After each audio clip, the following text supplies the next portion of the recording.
Vamos a dar comienzo a este curso de verano que organiza Comisiones Obreras conjuntamente con la Universidad de La Rioja. En primer lugar, también dar un saludo a toda la gente que nos esté siguiendo en directo a través de streaming, que es una iniciativa que hemos tomado ya en varias ocasiones y que también está funcionando, y por lo tanto un saludo a todos los que durante esta mañana nos van a seguir en directo a través de Internet.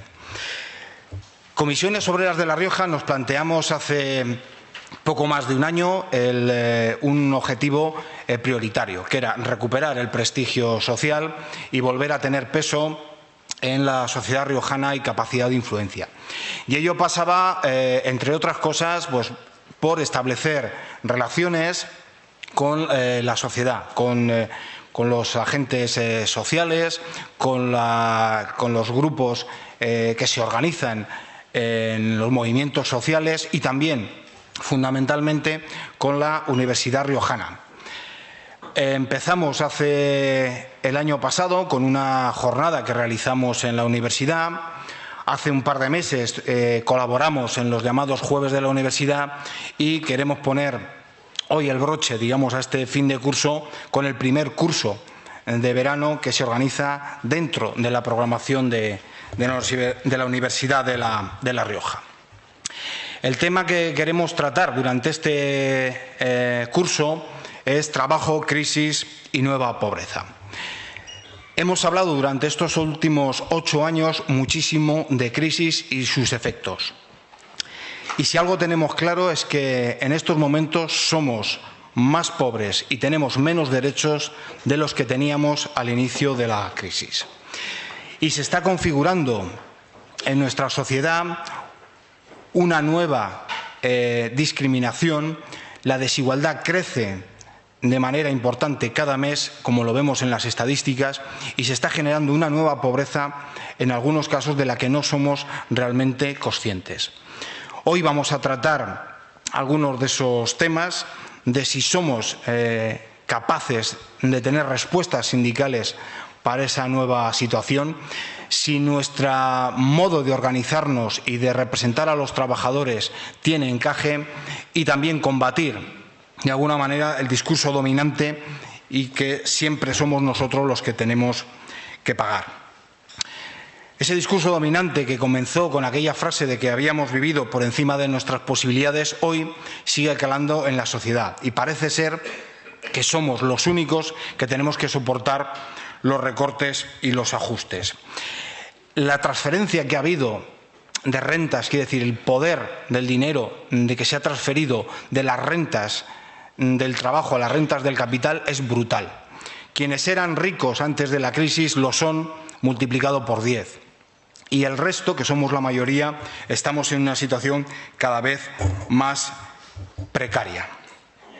La lógica del capitalismo no es otra que el recoger beneficios, pero hasta hace unas décadas existía un cierto equilibrio y que se dirimía fundamentalmente en las empresas a través del primer reparto de la riqueza, que es el que peleamos en cada una de nuestras empresas a través de la negociación del salario y de las condiciones, y un segundo reparto, que es muy importante, el que viene a través del diálogo social, de la concertación y de las medidas que los gobiernos pueden tomar para reequilibrar la situación y que no haya desequilibrios en nuestra sociedad. Y ambos repartos se han destruido, se han cercenado en estos años. El ataque que ha sufrido la negociación colectiva y el deterioro de los salarios lo estamos sufriendo desde hace 9 años. Pero los recortes que nos afectan a todos, tengamos o no tengamos trabajo, se siguen produciendo por el desmantelamiento sistemático de los servicios públicos en nuestro país y en nuestra región. Estamos ante una situación que después del resultado de las elecciones generales nos tememos que pueda consolidarse. Esa desigualdad que se está haciendo cada vez más profunda, que afecta no solo a los que tienen trabajo de los que no lo tienen, sino una desigualdad en quien tiene un trabajo fijo y quien lo tiene precario.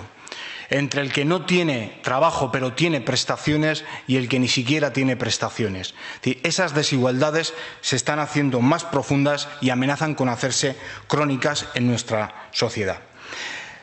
Frente a esta situación, ¿qué plantear? Pues plantear lo que es el sindicalismo, lo que representa, que es la solidaridad entre los trabajadores, entre los que somos iguales. Sin solidaridad no hay izquierda y sin solidaridad no hay sindicatos. Por lo tanto, Comisiones Obreras hoy inaugura este curso y tiene el firme propósito de continuar defendiendo aquellos derechos que nos han quitado y reclamar un derecho más social y más justo en esta sociedad que tenemos. Por lo tanto, yo, sin más, doy paso a los primeros ponentes y os deseo un buen curso.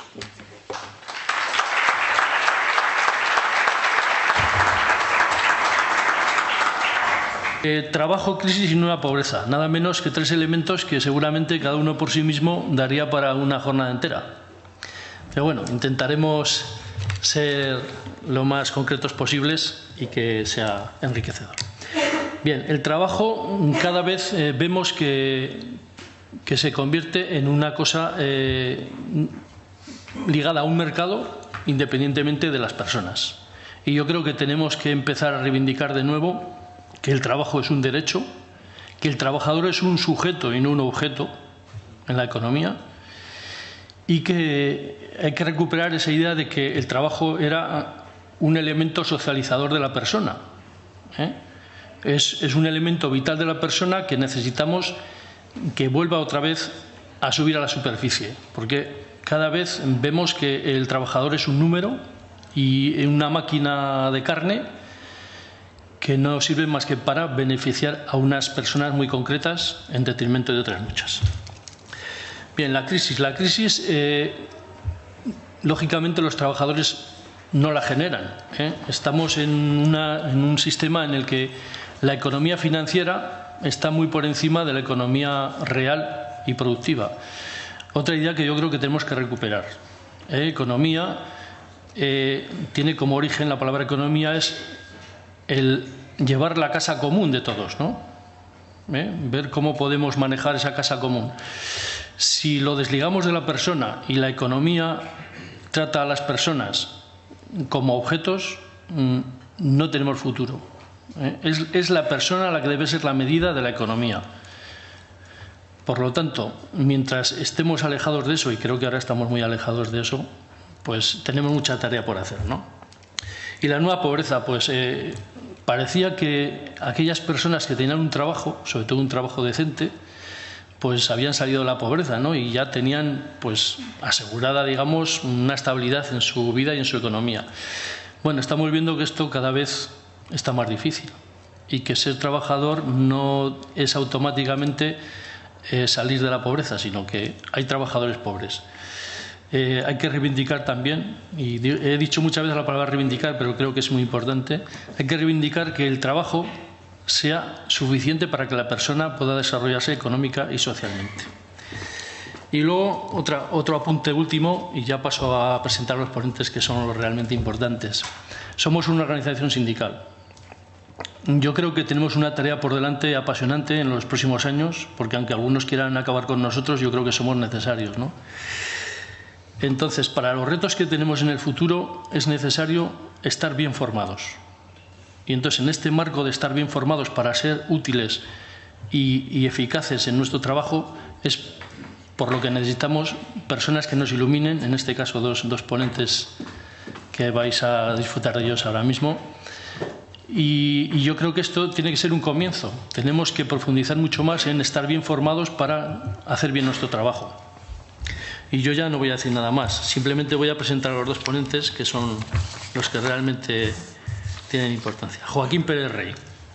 Joaquín Pérez Rey, que es el compañero de más a la izquierda, y además él voluntariamente se ha querido poner a la izquierda, me ha dicho. Nos va a hablar de una ponencia que se titula ¿Sirve el modelo de representación para el nuevo mercado laboral? Él es profesor de Derecho del Trabajo y Seguridad Social de la Universidad de Castilla-La Mancha. Ha escrito varios libros, entre ellos estabilidad en el empleo, transformación de la contratación temporal e indefinida, el contrato eventual por circunstancia de la producción o el despido o la violencia del poder privado. Ha escrito numerosos artículos y capítulos de libros en su especialidad y es miembro del Consejo Asesor de la Fundación 1 de Mayo. Bien, a continuación hablará Manuel Lago. Manuel Lago viene de Galicia, es licenciado en Ciencias Económicas por la Universidad de Santiago de Compostela, es economista del Gabinete Confederal de la Confederación Sindical de Comisiones Obreras desde octubre de 2013, profesor de la Universidad de La Coruña en Estructura Social y Políticas Sociolaborales, es miembro del Consejo Económico y Social de Galicia. Ellos todavía lo tienen, aquí ya sabéis que nuestras autoridades consideraron que no era necesario. Es miembro del área de Economía y del área de Empleo de la Fundación 1 de Mayo, columnista de La Voz de Galicia. En fin, tiene un currículum tan amplio que, si me permites, acorto un poquito. También ha escrito varios libros, Claves de Economía Pública Gallega, Globalización, Competencia y Deslocalización, Territorio, Financiación y Control de Gasto, Galicia año 1, un país en reconstrucción tras la gran crisis y el impacto de la reforma laboral de 2012 en la negociación colectiva. Y sin más, le doy la palabra a Joaquín. Muchas gracias por vuestra asistencia. Muy bien. Pues muchísimas gracias. Empiezo desde el extremo izquierdo. Tiempo habrá de irse moderando a lo largo de la ponencia.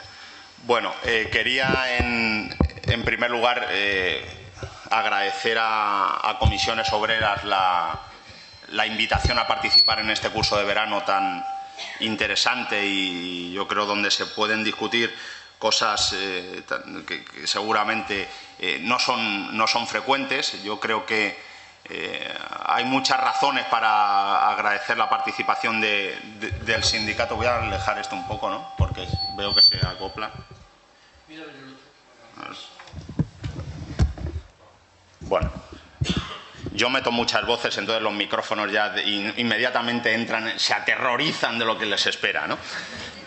Bueno, quiero decir que agradezco al sindicato, a Comisiones Obreras la invitación y lo agradezco en el marco en el que Comisiones Obreras suele hacer estas historias. Yo creo que la formación para comisiones siempre ha sido un valor en alza, pero lo que es todavía más importante es su capacidad permanente de reinventarse, ¿no? Este proceso en el que ahora se está abierto, repensar el sindicato, yo creo que seguramente es uno de los elementos más llamativos que una organización sindical puede hacer, ¿no? Que es exponer sus tripas intelectuales al público e intentar ser un instrumento útil. Agradezco también a la Universidad de La Rioja la amable invitación y además lo agradezco porque no es normal que los cursos de extensión universitaria entronquen con temas relacionados con el trabajo y el sindicalismo, que querámoslo o no suelen ser temas desterrados prácticamente que pasan inadvertidos para buena parte del quehacer universitario, ¿no? Cuando no debería ser así. Bueno, por tanto, estoy muy contento de estar aquí, pero no estoy tan contento de tocar el tema que me ha sido asignado, ¿no?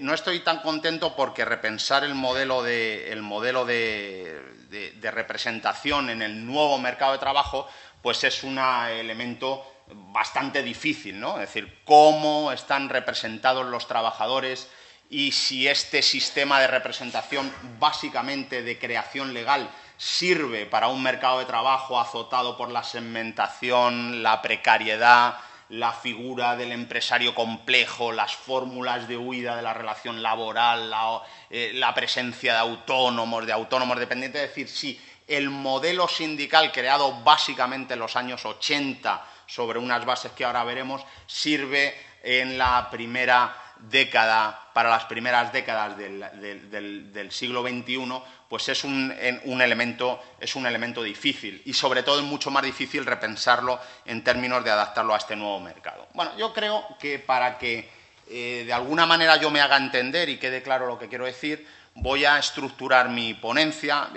Creía que íbamos a hacer una mesa redonda y no voy a poner una proyección de diapositivas, es decir, que por tanto tendrán ustedes que prescindir de la imagen esto es malo porque no les queda otro remedio que oírme, eso puede dar grandes cabezazos, romper las cervicales y no se pueden entretener con fotografías del PowerPoint, pero recuerden siempre lo de los generales norteamericanos, ¿no? Aquel que puso un PowerPoint a sus tropas y les dijo al finalizar el PowerPoint: si alguien ha entendido esta presentación, habremos ganado la guerra. Entonces, para evitar esa confusión, vayamos al modelo clásico.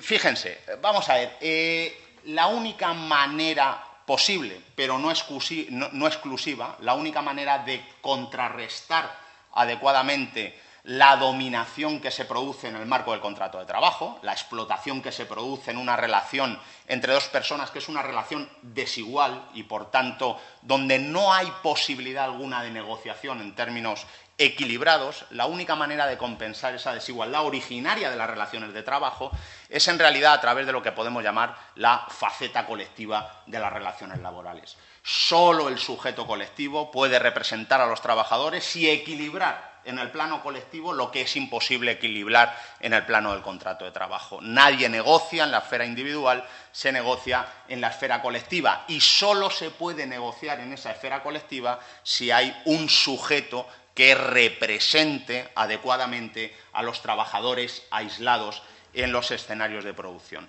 Por tanto, el contrapeso colectivo es un clásico de las relaciones laborales, nuestras y europeas en general, y es un contrapeso imprescindible, pero insisto, no exclusivo. Desde hace algún tiempo se viene metiendo en el ambiente una especie de laissez-faire colectivo, ¿no? Es decir, bueno, como ahora ya los trabajadores tienen sindicatos, pues ya la ley no debe protegerlos, que sean solo los sindicatos los que los protejan. Bueno, en realidad esto es de una verdadera inconsistencia dogmática, ¿no? Es decir, el contrapeso colectivo es imprescindible, igual que es imprescindible la intervención del Estado en favor de las partes más débiles de las relaciones de trabajo.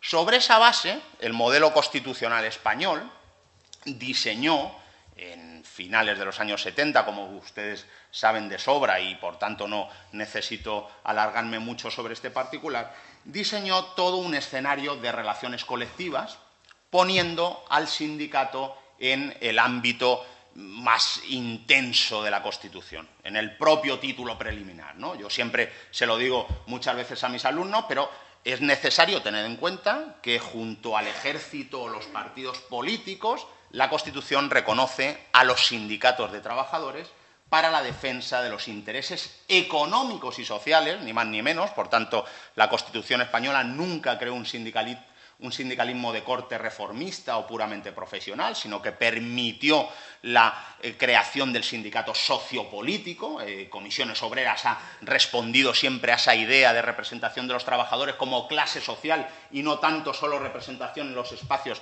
exclusivamente productivos. Por tanto, generó el sindicato como una pieza clave del sistema democrático de relaciones laborales. No hay democracia sin sindicato. Esta es la idea clave que traslada la Constitución. Es decir, no hay manera de evitarla de ninguna manera.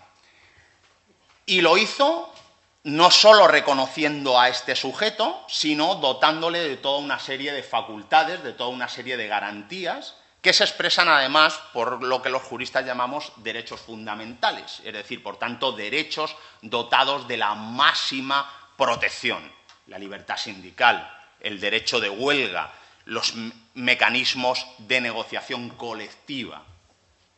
No solo eso, para la Constitución, esta pieza democrática del sistema de relaciones laborales, sin la cual, insisto, la democracia no es posible, no es posible imaginarla sin el sindicato, contribuye a que los trabajadores, que normalmente o que se incluyen en una clase subalterna por excelencia, con dificultades de participar realmente en los procesos de decisión democrática, contribuye a que todos esos obstáculos, dice la Constitución, se remuevan y los trabajadores pueden participar en la vida social y económica, del país. E incluso todavía más, en un lugar recóndito de la Constitución, en uno de esos barrios que no se suelen frecuentar o a los que estudian la Constitución ya llegan extasiados y por tanto no leen, pero tenemos que recordar que la propia Constitución, en su propio artículo 129, por tanto ya agotándose, dice que el Estado, que los poderes públicos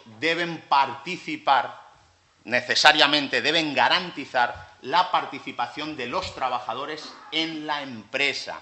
Es decir, el sueño de democracia económica, el sueño de democracia industrial, de alguna manera también se plasma en la Constitución, que incluso habla del acceso de los trabajadores a la titularidad de los medios de producción, algo, por cierto, también completamente olvidado en el escenario actual. ¿Qué quiere decir esto? Esto quiere decir, por tanto, que la Constitución crea un modelo de relaciones laborales que entroniza como pieza capital del mismo la autonomía colectiva, el sindicato y sus medios de acción. Eso equivale a la democracia, no hay pluralismo político sin pluralismo sindical, sin acción sindical, fuera y dentro de la empresa a través de un sujeto sociopolítico que suma a la democracia y que no resta. A partir de ahí, y ya legalmente, desde la Constitución, se construye el modelo representativo. Y aquí es donde nos vamos a centrar. Fijaos que el modelo de representación de los trabajadores en la empresa y fuera de ella, en realidad en España data firmemente de los años 80. La primera clave en la construcción de ese modelo, hablamos legalmente, no de los acuerdos de negociación de concertación social, la primera clave es el Estatuto de los Trabajadores de 1980, que estableció aquel título segundo prácticamente hoy en la nueva versión de 2015, que por cierto, el nuevo Estatuto de los Trabajadores, que ya saben que se refundió en noviembre de 2015, no estoy seguro, lo mismo aquí no viene, pero creo que está firmado en La Rioja. Dado en La Rioja, no sé por qué, no sé si celebraron aquí un consejo de ministros o cuál es la razón de que ese texto refundido esté firmado aquí, no lo recuerdo, o a lo mismo me lo estoy inventando, pero bueno, siempre está bien introducir elementos que lleven al auditorio a la estupefacción, ¿no? Bueno, insisto, la construcción legal del modelo representativo se produce básicamente en el Estatuto de 1980 y se consolida con la Ley Orgánica de Libertad Sindical 5 años más tarde, 1985.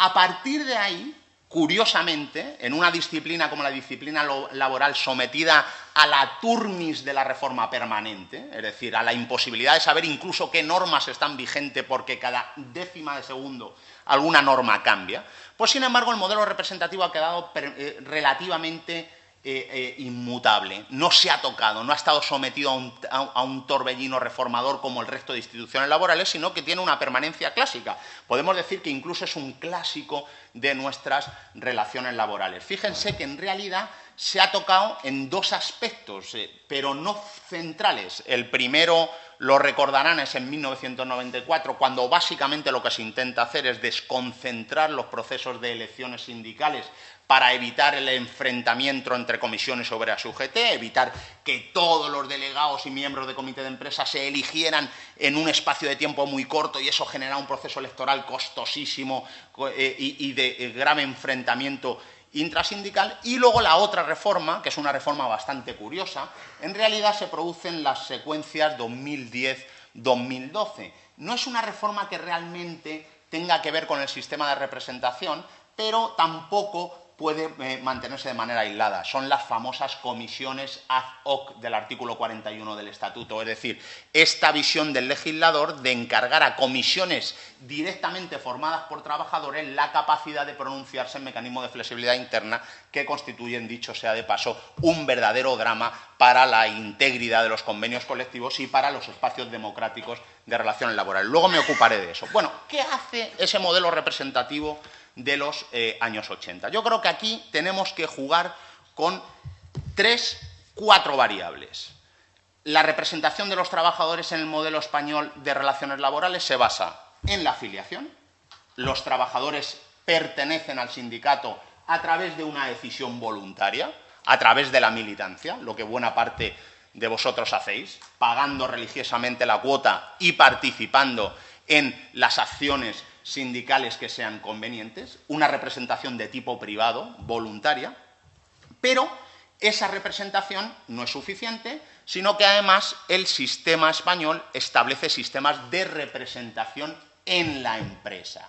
No solo el trabajador pertenece o no voluntariamente al sindicato, sino que además se establecen estructuras de representación de los trabajadores en la empresa. Y aquí aparece nuestro famoso doble canal de representación del que luego me detallaré algo más. Es decir, los trabajadores en las empresas están representados por órganos de representación unitaria de base electiva a los que votamos cada cierto tiempo y elegimos a los compañeros que van a representar al conjunto de la plantilla, o mecanismos de representación puramente sindical.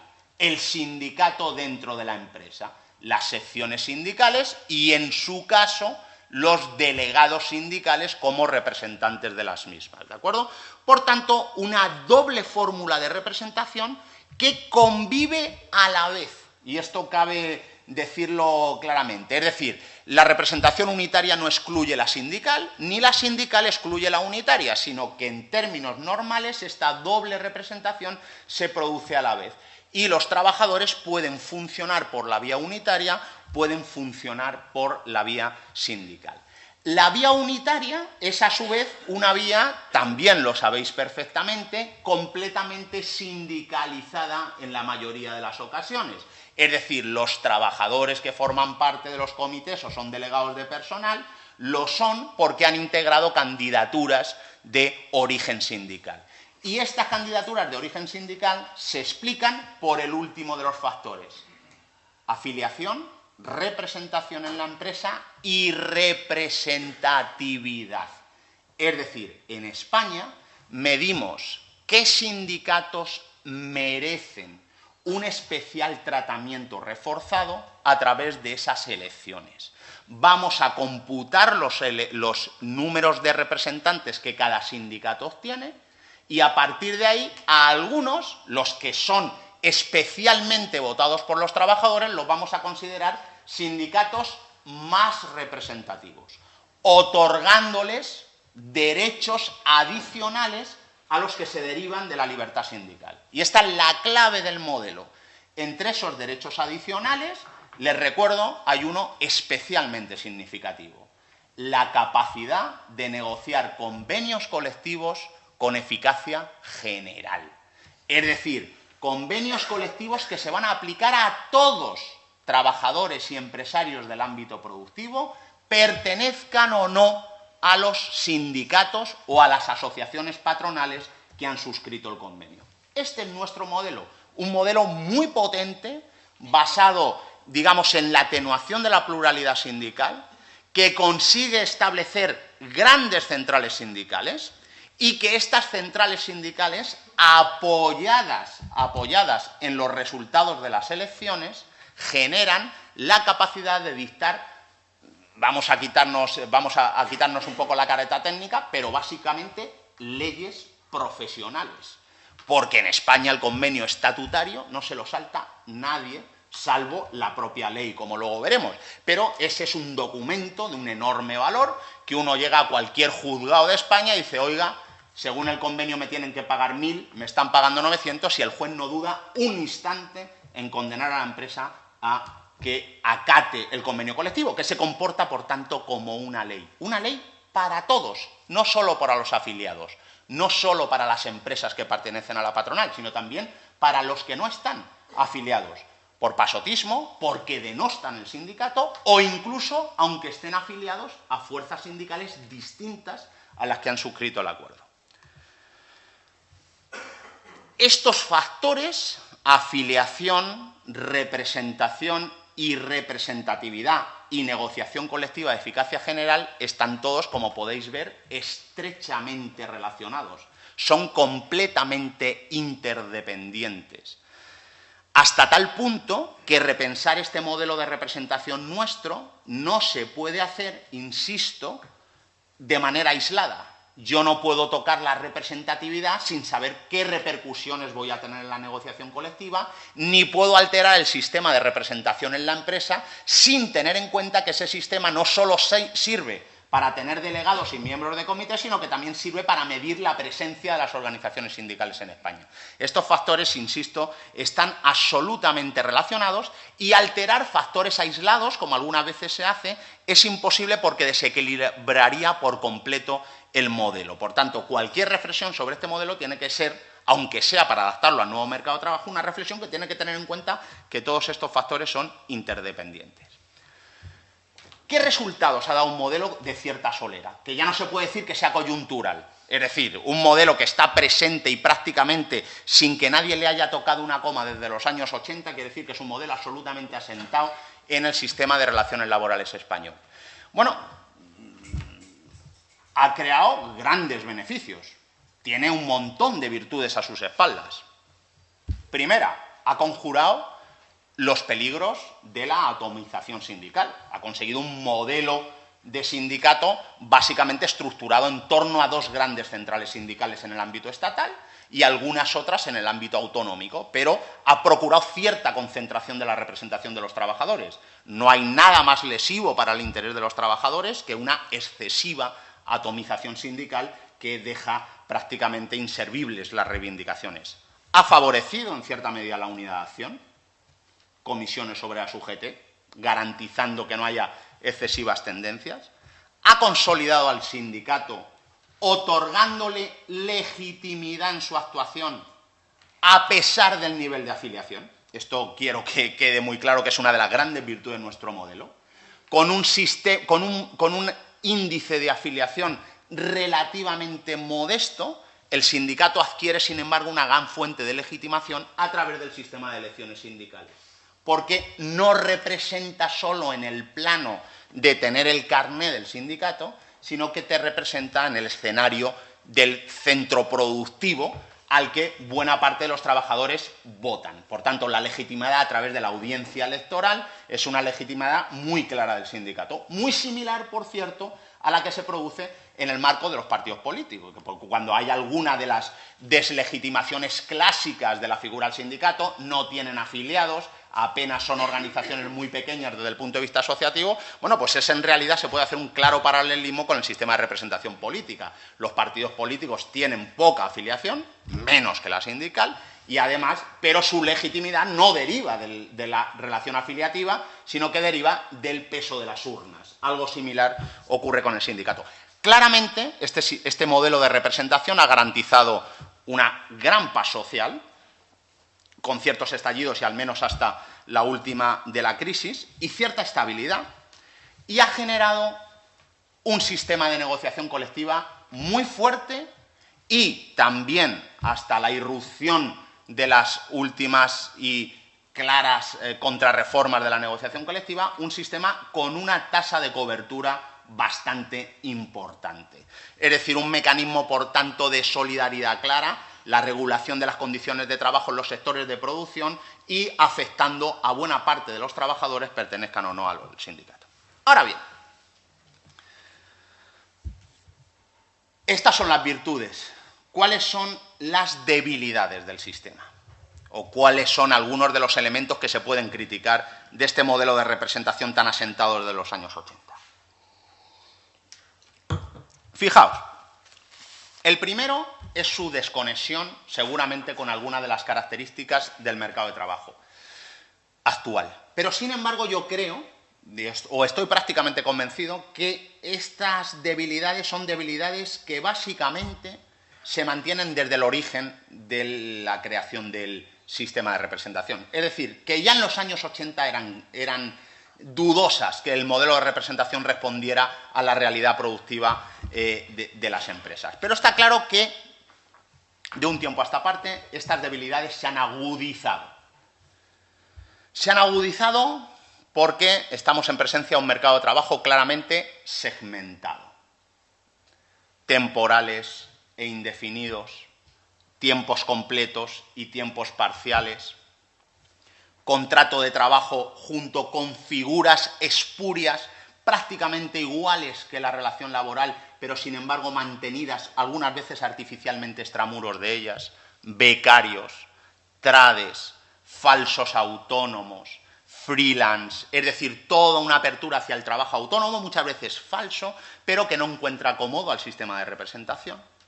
La irrupción del empresario complejo, un empresario que subcontrata buena parte de su actividad, que se aglutina en torno a figuras económicas grupales, sin embargo manteniendo la independencia jurídica de sus estructuras, la irrupción de los mecanismos de flexibilidad interna, que exigen de modelos representativos de negociación continua en el seno de las empresas para tomar decisiones tan relevantes como bajar el salario, descolgarte del convenio, trasladar, suspender, reducir la jornada, despedir colectivamente. Es decir, por tanto, es un escenario bastante inmutable.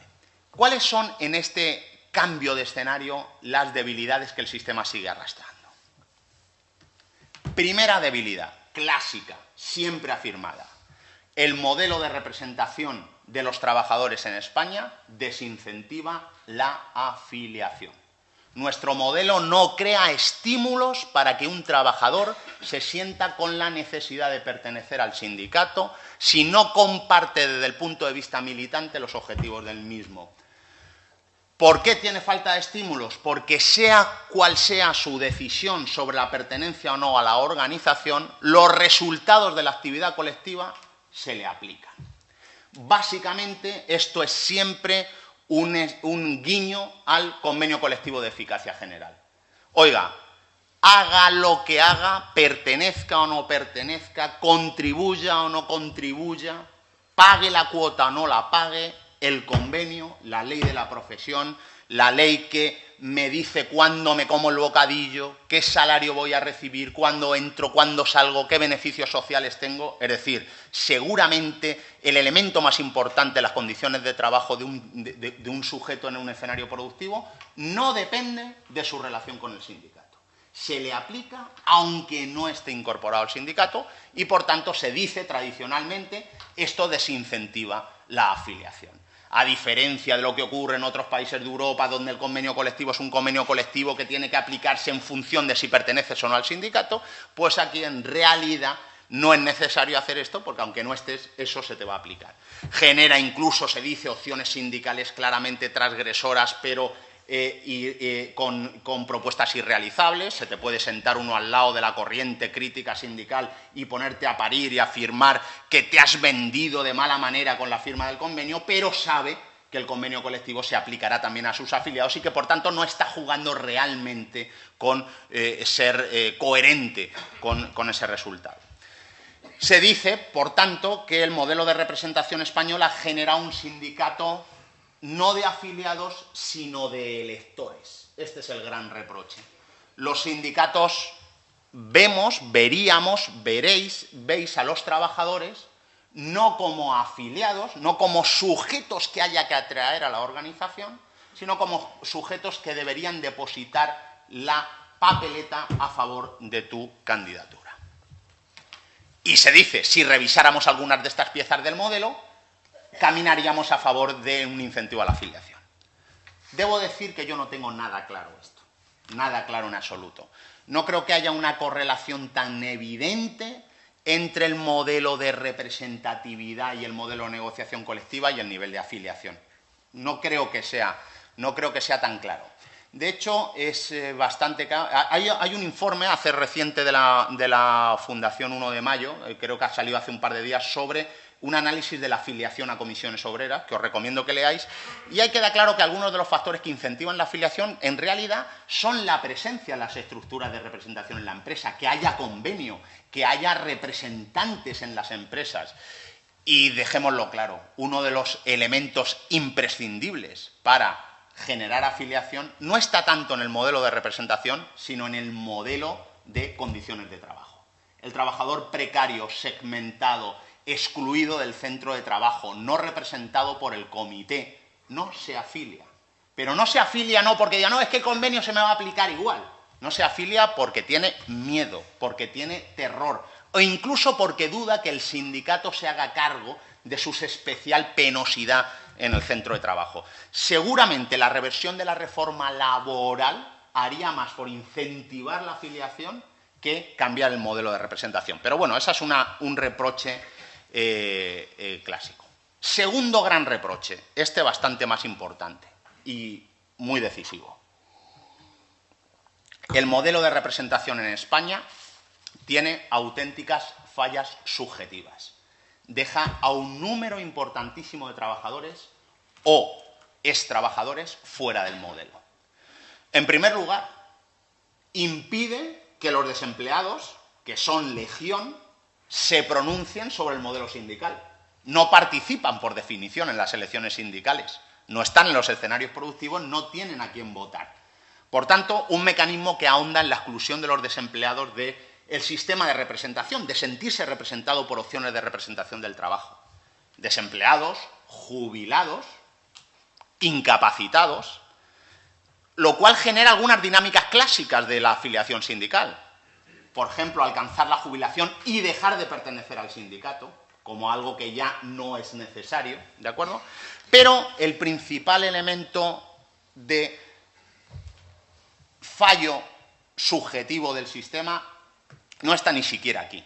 Está en la representación de los trabajadores de la pequeña y mediana empresa, como ustedes saben más que de sobra. Y este es el verdadero punto más terrible de nuestro modelo de relaciones laborales. Nosotros tenemos una realidad empresarial basada en el minifundio, tenemos pequeñísimas empresas y en esas empresas el sistema de representación de los trabajadores no llega, por cientos de razones.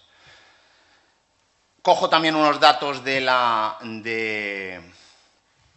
Fundación 1 de Mayo, referentes al 2012, pero que sin duda no han cambiado. El 78,7% de las empresas, es decir, prácticamente el 80% de las empresas en España quedan excluidas del sistema de representación unitaria configurado por el legislador porque tienen menos de 6 trabajadores. Es decir, ahí es que directamente no hay posibilidad de hacer elecciones. Este es el principal inconveniente. Todos esos quedan fuera. Es cierto que no representan un enorme porcentaje de trabajadores, sino un porcentaje pequeño de trabajadores, pero ahí tenemos 80% de empresas donde el modelo de representatividad no llega porque estamos por debajo del umbral del Estatuto de los Trabajadores, los famosos 6 trabajadores de plantilla. Y, por tanto, empresas entregadas, por decirlo de alguna manera, en los mecanismos de flexibilidad interna, a comisiones ad hoc, donde se van a elegir 3 tipos que te van a decidir hasta dejar de aplicar el convenio colectivo sectorial.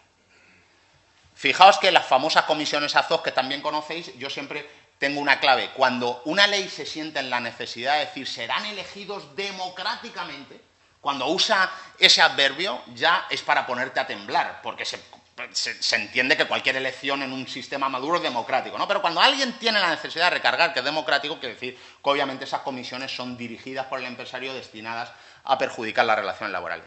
Es un sistema, por tanto, que no llega a la microempresa y es un sistema que es, en cierta medida, ineficaz. Aquí hay otro dato también terrible. El 80% de las empresas con 6 o más trabajadores y que, por tanto, podrían tener órgano de representación unitaria, delegados de personal, comités de empresa, bueno, pues el 80% carecen de él. Es decir, de encima las que podrían tener representación, hay un 80% que no la tienen.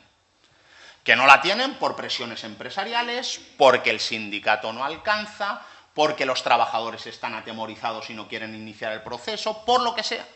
Pero esto lo que deja claro es que el sistema de representación no afecta, y aquí está el dato más terrible, a casi el 49% de los trabajadores asalariados del país.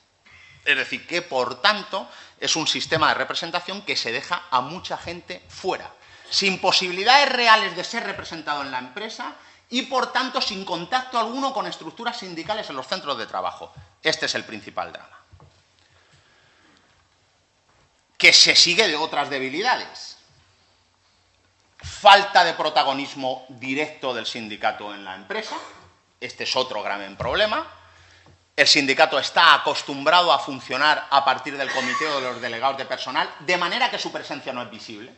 No se ve a comisiones en la empresa, se ve al comité de empresa, que es cierto que está formado por miembros de comisiones en exclusiva o por miembros de comisiones y de UGT, pero el que actúa, incluso el que a veces negocia el convenio colectivo, no es el sindicato, es el comité, es el órgano de representación unitaria. Y esto genera una falta de visibilidad sindical en el marco de las empresas. Y una falta de adaptación del modelo electoral. ¿Cuáles son los defectos de nuestro modelo electoral? Uno clásico. Seguimos estableciendo la representación por centro de trabajo y no por empresa. Esto genera enormes problemas. Primer problema, que no sabemos a ciencia cierta qué es un centro. Aquí seguramente estará gente que está más que acostumbrada a hacer elecciones sindicales. El follón de cuándo puedo agrupar lugares de trabajo, cuándo esto es un centro, cuándo no lo es, eso prácticamente no lo entiende nadie. Se tiene uno que revisar no sé cuántas decisiones arbitrales, sentencias judiciales, para saber si puede computar a la vez los que tienen un stand de venta en el Corte Inglés con los que tienen un stand de venta en otros sitios, si eso es un centro, un lugar. Es decir, eso no está bien resuelto, habría que aclararlo. Al atribuir la representación por centros, estamos dando una visión parcial de la empresa y además estamos recortando todavía más artificialmente las plantillas, porque si las empresas ya son pequeñas, al computar las plantillas en el centro y no en el conjunto empresarial, se nos hacen todavía más pequeñas y nos dejamos fuera a multitud de empresas. Algunas de ellas, por cierto, grandes, que estratégicamente se concentran a través de centros muy pequeños, a los que no alcanza la representatividad. Estamos ante una empresa enorme que, sin embargo, no tiene representación en sus centros de trabajo porque los centros son modestos. Gasolineras, autoescuelas, estaciones de servicios, etcétera, etcétera. Enormes redes empresariales, sin embargo, sin representatividad real porque se constituyen en centros pequeñísimos. Un alejamiento, en realidad, a pesar de que el centro siempre ha sido una manera de acercar a los trabajadores la representación, en muchas ocasiones produce el efecto contrario. Hablemos de los trabajadores de las contratas. Están adscritos a un centro de trabajo en el que no trabajan y, sin embargo, votan. Ellos están en la línea 1 del metro, limpiando las instalaciones, pero van a votar a la sede de Eulen, el lugar donde no trabajan, al que están adscritos meramente formalmente. Y por otra parte, el modelo electoral nuestro genera otro grave problema. A pesar de que no representa adecuadamente a las pequeñas empresas, sin embargo, a la hora de atribuir resultados, las privilegia de manera excesiva. Os recuerdo que para atribuir la representatividad en España hay que tener en cuenta no el número de votos, sino el número de delegados o el número de miembros de comité, lo que hace que la representación que atribuimos a las pequeñas empresas sea mucho más grande que la que la atribuimos a las pequeñas, a las grandes. Y último problema, esto produce una excesiva institucionalización del sindicato. Es otro reproche clásico. El modelo representatividad genera una dinámica de actuación sindical que algunas veces se aleja de la empresa y que tiene el convencimiento de que en el espacio de intercambio político público es capaz de conseguir mejoras que no es capaz de conseguir en la empresa. Pero claro, genera por tanto un alejamiento de los espacios productivos y un alejamiento de los trabajadores. ¿Cuáles son las propuestas doctrinales y políticas que están encima de la mesa? Aunque no sea un tema de estricta actualidad política, pero estas son las propuestas que yo ahora, en 7 minutos, como una píldora, digamos, como un disparo de LSD, lanzo a vuestras cabezas para que no entendáis nada y no se os ocurra cambiar ninguna pieza del modelo. Eso es lo imprescindible. Bueno, yo creo que hay dos tipos básicamente de propuestas. Unas que intentan lidiar con el modelo actual sin cambiarlo y se preguntan cómo podríamos acercar el modelo a su gran defecto, a la pequeña y mediana empresa. ¿Cómo llevar la representación sindical a la pequeña y mediana empresa con este sistema nuestro de umbrales a partir de 6 trabajadores? Aquí la propuesta más clásica es la de privilegiar la actuación del sindicato a través de las secciones y no de los órganos de representación unitaria. Se trataría de establecer lo que se llama una sección sindical básica en las empresas que no pueden acceder al modelo de representación unitaria. Es muy sencillo. Yo, para crear la sección sindical según la LOLS, no necesito ni un número de trabajadores determinado, ni siquiera un número de afiliados determinado. Necesito afiliados. Aquí viene el problema. Necesito tener lazos con los trabajadores de esa empresa a través del mecanismo afiliativo. Por lo tanto, tengo que dar impulso al mecanismo de proselitismo sindical. Pero una vez que consigo afiliados, yo puedo crear en esas pequeñas estructuras secciones sindicales, que es cierto que tendrían una capacidad de actuación muy pequeña. ¿Por qué? Porque no podrían negociar, al no haber representación unitaria, Pero sería el convenio colectivo sectorial, según estas propuestas, el que debería articular la representación a través de estas secciones sindicales, atribuyéndoles, por ejemplo, la posibilidad de negociar los acuerdos de empresa o la capacidad de llegar a acuerdos en el seno de la empresa. No alcanzar a los convenios colectivos, pero tener esta idea. Secciones sindicales básicas. Por tanto, donde no me llega el modelo de representación unitaria, privilegio el modelo sindical y creo esas pequeñas estructuras puramente sindicales que permitan la presencia del sindicato en la empresa. Esta es una propuesta muy del sindicato hermano, pero tened en cuenta que es una propuesta que de alguna manera se mueve a favor de los últimos pronunciamientos legislativos. Os recuerdo que desde el 2012 en adelante las secciones sindicales están siendo privilegiadas a la hora de negociar, tienen prioridad si quieren negociar convenios colectivos, y os recuerdo también que las secciones sindicales, según una muy importante sentencia del Tribunal Supremo, se pueden estructurar en el ámbito que consideren adecuado, en el centro o en la empresa. Si se estructuran en la empresa, habrá que tener en cuenta el número de trabajadores de la empresa y no del centro. Esa famosa sentencia del 2014 ha conseguido que las secciones sindicales puedan, por tanto, pasarse por alto la consideración a través del centro. Propuestas de reforma que se hacen. Una se dice, dar un vuelco al modelo para incentivar la afiliación. ¿Cómo dar un vuelco al modelo? Se dice, es imprescindible caminar hacia la sindicalización real de las empresas. Esto haría, según unos, que habría que prescindir del comités y delegados y que fueran las secciones sindicales, el sindicato el que tendría que actuar. Y otros dicen, bueno, mantengamos el sistema dual, pero repartámonos el trabajo. Que el sindicato lleve a cabo la acción representativa, la acción reivindicativa a través de las secciones y que los comités se queden como órganos de consulta, de participación con la empresa, pero que la actuación reivindicativa claramente se canalice a través de los sistemas, a través de las secciones, a través de la representación sindical. La adaptación del sistema electoral. Esta sería la segunda propuesta de cambio.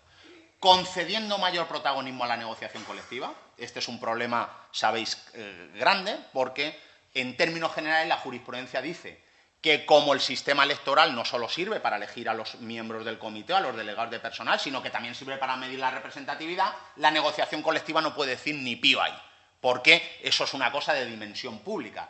Y esto genera escenarios algunas veces muy difíciles de resolver. Por ejemplo, los convenios colectivos de gasolineras, de estaciones de servicios o de autoescuelas prevén representación para empresas de menos de 6 trabajadores. Pero ya tenemos el follón. Esos computan a la representatividad. La oficina electoral debe registrar los resultados hechos en una empresa con 4 trabajadores que no están previstos que tengan delegados según el Estatuto de los Trabajadores, etcétera, etcétera. Bueno, ¿cómo se resolvería eso? Unos dicen, primero, hay que sustituir de una vez el centro de trabajo por la empresa. Los trabajadores que hay que tener en cuenta son los de la empresa y no los del centro.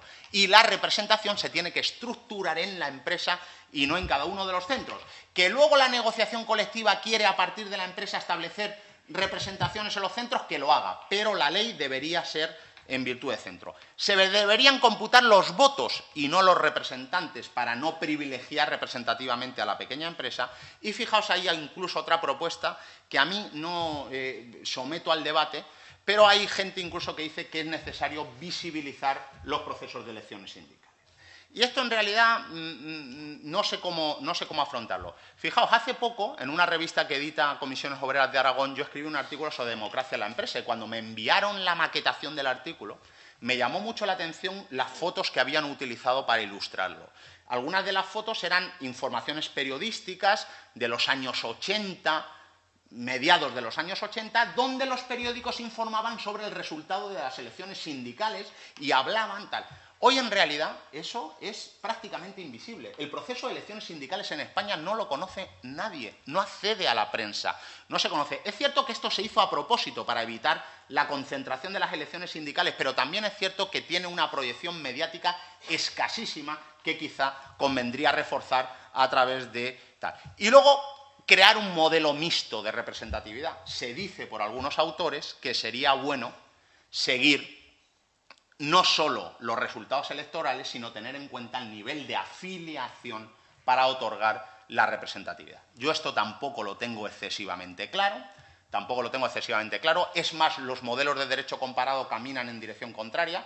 Recordad que el caso francés y el caso italiano han tendido paulatinamente a copiarnos a nosotros, es decir, a dar cada vez más peso a la audiencia electoral, que es un requisito objetivo, y no a la afiliación, que es un requisito que generaría grandes follones para saber cuántos afiliados tenemos, que generaría un control público sobre las organizaciones sindicales, es decir, que esto sería quizá un problema. Y luego hay otra propuesta, la última, con esto termino, para, insisto, bombardearles adecuadamente y que luego, si acaso, en el debate podamos tener oportunidad de discutirla. Esta es una propuesta de un grupo de profesores que se ha realizado básicamente en el marco de la Fundación 1 de Mayo y donde se mantiene lo siguiente. Esto es una propuesta que tiene algunas dudas, pero en la que yo estoy bastante de acuerdo. ¿Qué se dice aquí? Bueno, primero, cambiar el cómputo del centro a la empresa. Esta es la primera clave. Dejar de estructurar el comité y los delegados en cada centro y hacerlo por el conjunto de la empresa. A partir de ahí se propone un umbral que tiene que ver con lo que sucede en la Directiva de Despidos Colectivos. A partir de 20 trabajadores, en el conjunto de la empresa se elegirían representantes. Pero ojo, y esto me parece también bastante importante, los representantes que se elegirían serían los siguientes: de 20 a 50, 3 delegados de personal, de 50 en adelante un comité de empresa. Es decir, que si os fijáis, en esta propuesta lo que se evitaría es la posibilidad de que se eligiera en empresas pequeñas un solo delegado de personal. Esto es un grave problema. Un delegado de personal no tiene capacidad de actuación autónoma en términos generales, puede ser digitalmente señalado por el empresario, y un delegado de personal te hace un agujero de este tamaño en las relaciones laborales. Recordar el famoso artículo 84 del Estatuto. Es que mañana un delegado de personal te negocia un convenio colectivo de empresa, donde básicamente te desestructura toda la negociación colectiva sectorial. Es decir, poner en manos de una sola persona en una pequeña empresa con pocas garantías de independencia, incluso la capacidad de negociar colectivamente en el seno de la empresa, es un peligro real.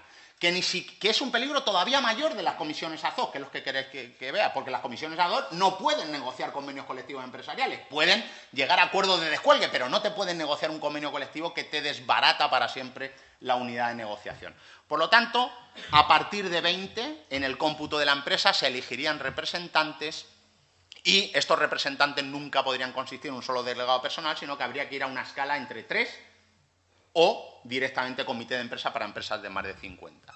Claro, ¿y cómo resolvemos el problema del minifundismo empresarial? Si esto sería todavía peor. Es decir, ahora tenemos 6 y ahora dice usted 20, esto es la leche, pues ya se quedan todavía más empresas sin representación. Bueno, aquí la propuesta sería la siguiente: caminar a un cambio en las circunscripciones electorales. Esta es una propuesta muy polémica, pero que yo creo que habría que revisar de alguna vez. Y generar circunscripciones territoriales que agruparan a todas las empresas que se quedan sin representación mediante la creación de una estructura sindical provincial, comarcal, que representara a estas empresas, una suerte de comité interempresas a que todas estas empresas pudiéramos agrupar a la hora de generar un espacio de representación, que tendría las posibilidades de representación y de negociar los mecanismos de flexibilidad interna con estas empresas, sustituyendo en la medida de lo posible, sustituyendo a las comisiones ad hoc, o en su caso, podría ser también, estableciendo que negociaran las comisiones ad hoc, pero cuando este comité interempresas así lo autorizara, que depositara en manos de los trabajadores. Es decir, un sistema de representación básicamente territorial que podría estructurarse en torno a la provincia, la región o incluso en algunos casos muy marcados distritos industriales, determinados polígonos industriales, por ejemplo, y luego reforzar el sistema de representación en el ámbito empresarial eligiendo este umbral de 20 trabajadores, que es el umbral de la Directiva de Despidos Colectivos. Bueno, esta es una propuesta de un grupo de profesores, insisto, que se hizo en el marco de la Fundación 1 de Mayo. Por tanto, como todas las propuestas que acabo de decir, es una propuesta puramente especulativa, pero que se hace cargo de este problema. Resumo y termino con la siguiente aclaración. El modelo de representación en España ha funcionado relativamente bien. Yo no creo que sea necesario revisarlo en profundidad, pero sí es cierto que habría que hacer dos tipos de esfuerzo. El primero, un gran esfuerzo por incrementar la afiliación, que pasa por incrementar la visibilidad del sindicato. Que los trabajadores sepan que es Comisiones quien está negociando el convenio, no el comité de empresa. Es los trabajadores de Comisiones que forman parte del comité de empresa. Y el segundo aspecto tiene que ver con que en este panorama de minifundios empresariales no podemos permitirnos el lujo de que una buena parte de los trabajadores no tengan contacto alguno con las organizaciones sindicales porque quedan excluidos del modelo de representación por razones legales. Estos dos elementos creo que habría que revisarlos, pero no es necesario que lo hagamos ahora en julio, porque en julio también uno se puede tomar una horchata y un limón granizado, e incluso puede descansar después de haber oído a un tipo tan pesado como yo, al que han aguantado estoicamente. Nadie se ha derrumbado. Les felicito por ello. Gracias.